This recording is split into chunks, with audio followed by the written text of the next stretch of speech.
తెలుగుదేశం పార్టీలోకి మళ్ళీ వస్తోంది లక్ష్మీ పార్వతి. అవును, టీడీపీలోకి లక్ష్మీ పార్వతి రీ ఎంట్రీ ఇవ్వబోతోంది. ప్రస్తుతం తెలుగుదేశం పార్టీ నుంచి ఆమెను బహిష్కరించిన సంగతి తెలిసిందే. గతంలో మరి ఎన్టీఆర్ గారికి సంబంధించిన విషయంలో చంద్రబాబు ఆమెను బయటకు పంపించేశారు. ఇప్పుడు మరోసారి తెలుగుదేశం పార్టీకి సంబంధించి ఆమె రాబోతున్నట్టుగా సమాచారం. అంటే జగన్మోహన్ రెడ్డి పార్టీలో ఉండి చేసిందంతా ఏమీ లేదు. కేవలం తెలుగుదేశం పార్టీలోకి రావాలన్న ఎదురు చూపు తప్ప ఇంకోటి ఏమీ లేదు. అయితే ఇప్పుడు తెలుగుదేశం పార్టీ అవకాశం ఇస్తే ఖచ్చితంగా తెలుగుదేశం పార్టీలోకి వస్తాను అంటూ చెప్తోంది లక్ష్మీ పార్వతి. ఈ నేపథ్యంలో తెలుగుదేశం పార్టీకి రీ ఎంట్రీ ఇస్తే ఎలా ఉంటుందని ఆమె ఆలోచిస్తున్నట్టుగా సమాచారం.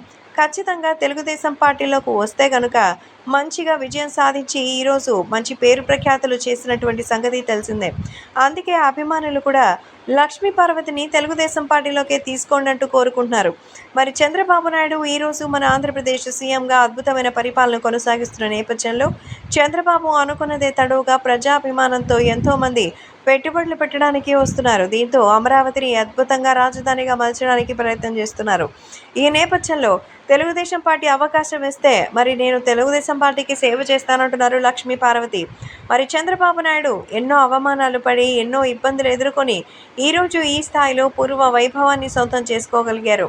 మరి అటువంటి వ్యక్తులు మరి కొద్ది రోజుల్లోనే మరిన్ని విజయాలు సాధిస్తారు అంటే ఏ రకంగానూ మీరు వద్దనుకుంటున్నారనేది అర్థం కావడం లేదు. కాబట్టి సోషల్ మీడియాలో సైతం మన పవన్ కళ్యాణ్ అలాగే ఇంకా చంద్రబాబు నాయుడు వీళ్ళందరి యొక్క మద్దతుతోనే భారీ నిర్ణయాలు తీసుకుని తెలుగుదేశం పార్టీలోకి రీ ఎంట్రీ ఇవ్వడానికి లక్ష్మీ పార్వతి సిద్ధంగా ఉన్నట్టుగా అయితే సమాచారం అందుతోంది.